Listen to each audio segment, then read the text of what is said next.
안녕하세요. 양자코인TV 3월 25일 화요일 방송입니다. 최근 엔비디아 주최로 GTC 2025에서 퀀텀데이가 있었습니다. 이번 행사에서 젠슨 왕은 지난번 양자 발언 이후에 양자주 주가가 폭락한 것과 관련해서 미안함을 보이기도 했는데요. 이날 젠슨 왕은 양자 기업들이 상장 기업인지 몰랐다고 말하면서 자신의 발언으로 주가가 급락한 부분에 대해 미안함을 나타냈고, 양자 컴퓨터 기업들이 상장사였다는 점을 이번 기회에 알게 돼서 기쁘게 생각한다고도 말했습니다. 그러면서 젠슨 왕은 본인이 엔비디아를 설립하고 지금에 이르기까지 20년이 넘게 걸렸다고 말하면서 자신에게 20년이라는 시간의 범위는 그렇게 긴 시간은 아니라고 말하기도 했는데요. 양자 컴퓨터도 오랜 시간이 걸리는 게 당연하다고 말하면서도 예상했던 것보다 더 빠르게 발전할 가능성도 있다고 말하면서 지난번과는 다르게 희망 섞인 얘기를 덧붙이기도 했습니다. 그러면서 마지막에는 사실 본인도 양자 시대가 언제 올지 잘 모르겠다고 농담 섞인 발언을 던지기도 했는데요. 문제가 될 만한 발언은 없었지만 공교롭게도 이후에 양자주의 주가는 또다시 하락을 했고요. 물론 젠슨 왕의 발언과 주가의 하락과는 크게 연관성은 없어 보이지만 그렇다고 하더라도 젠슨 왕과 양자주는 아직까지는 친하지는 않은 것처럼 보이고요. 그냥 아무 말도 안 하는 것이 도와주는 것 같다는 생각이 들기도 합니다. 지난 영상들에서 양자 컴퓨터에 대해서 소개를 할 때 GPU 수십만 개가 들어가는 슈퍼컴퓨터로도 수백만 년이 걸리는 문제를 양자 컴퓨터가 단 몇 분 만에 해결했다는 말씀을 종종 전달해 드린 바 있었죠. 이러한 뉴스에서 엿볼 수 있는 것은 분명 양자 컴퓨터가 현재 시점의 엔비디아에게는 기회라기보다는 위협으로 느껴졌을 것으로 생각이 되는데요. 그런 만큼 오늘은 우리가 맞이할 수밖에 없는 양자 컴퓨터 시대를 대비해서 엔비디아가 양자 시대의 위협을 기회로 만들기 위해 무엇을 하고 있는지 관련 소식과 뉴스를 모아서 얘기해보는 시간을 갖도록 하겠습니다.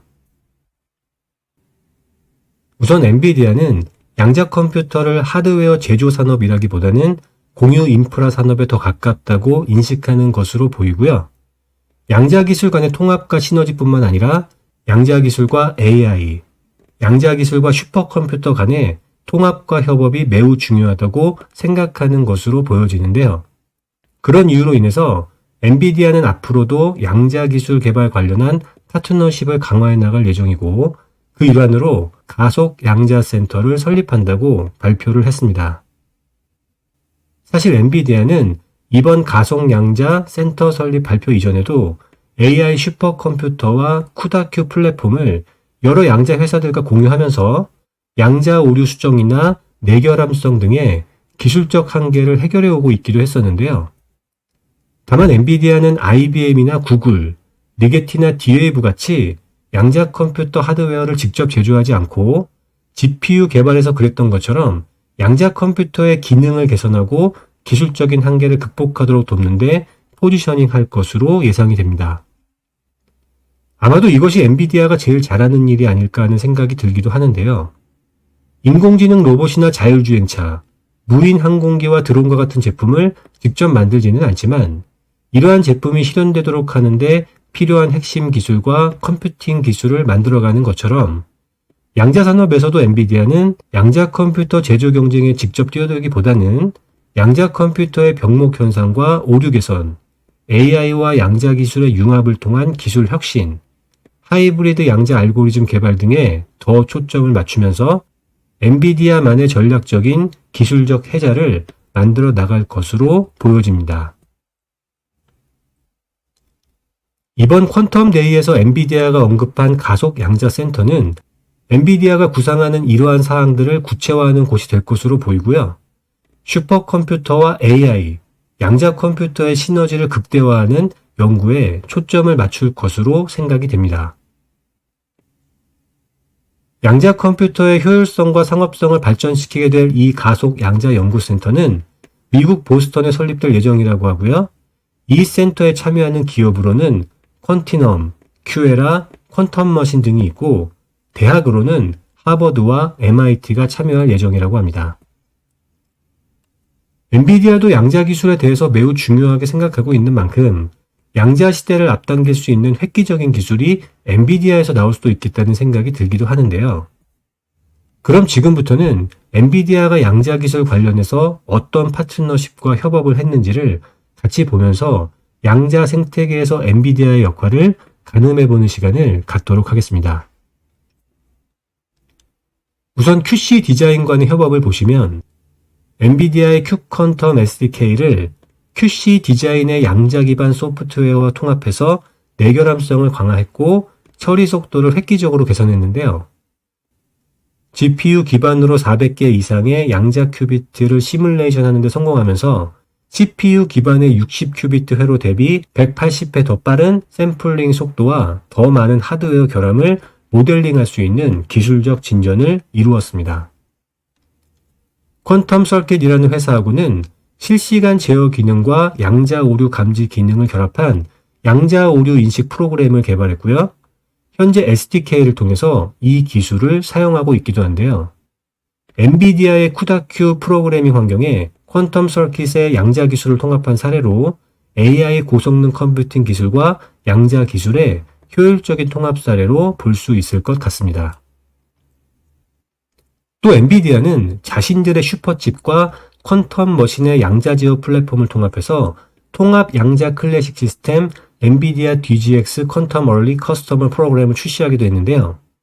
이 시스템은 4마이크로초 미만의 대기 시간으로 양자 오류를 실시간 수정할 수 있다고 하고요. AI 기반으로 보정 작업을 수행할 수 있는 시스템이라고 합니다. 현재 이 시스템은 MIT, ENS 리온과 같은 대학에서 사용되고 있고요. 이 외에도 양자 컴퓨터 회사인 기락, 이스라엘 양자센터에서도 사용 중에 있는 것으로 알려져 있습니다.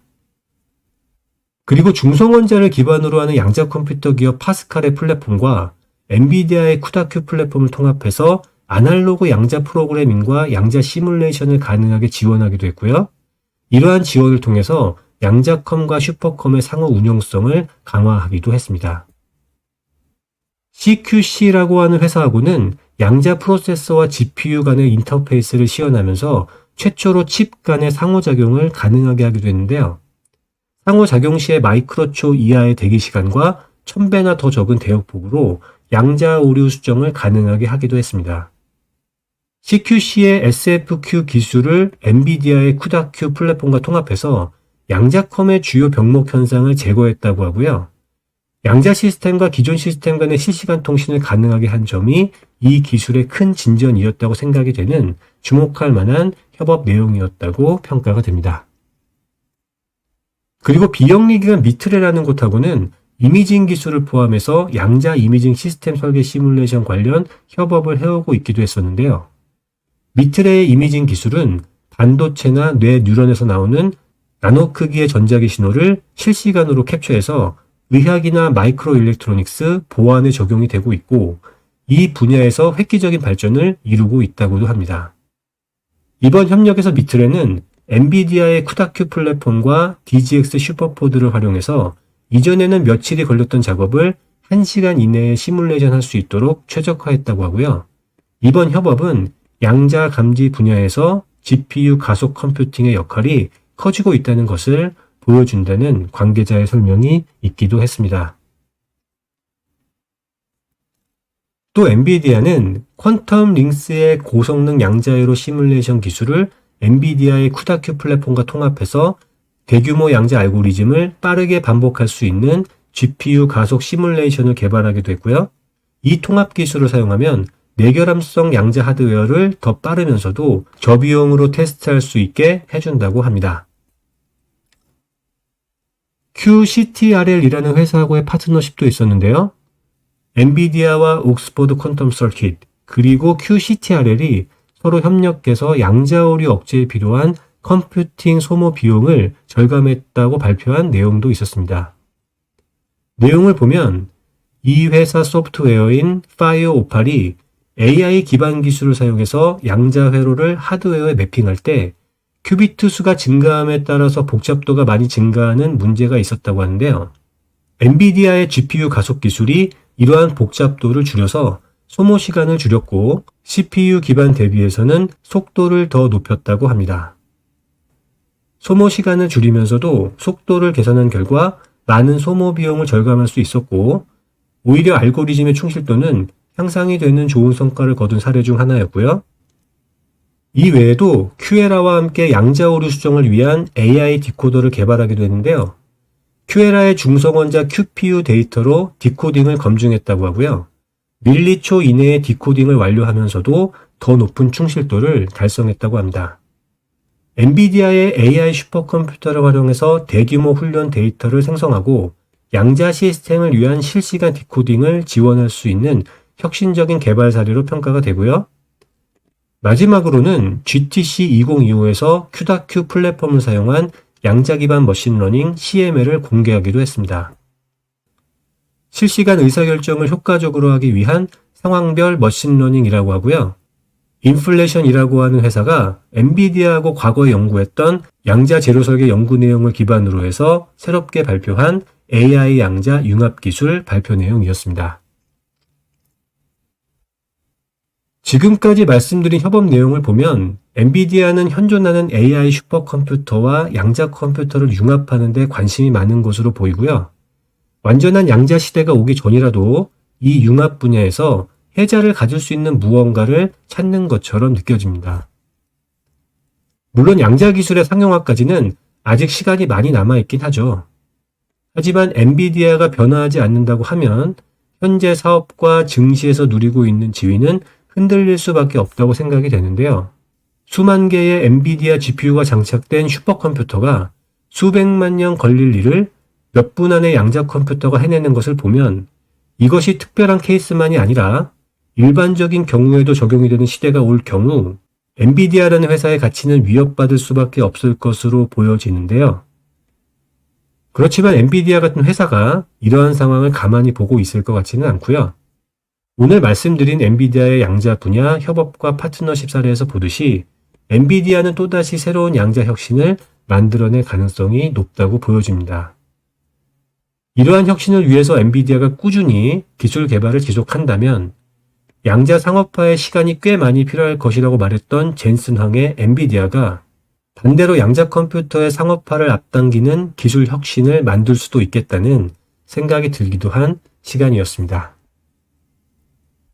양자 시대의 주인공이 누가 될지는 모르겠지만 엔비디아도 양자 시대의 주인공이 되기 위해서 준비를 하고 있다는 것을 확인할 수 있었던 시간이었던 것 같습니다.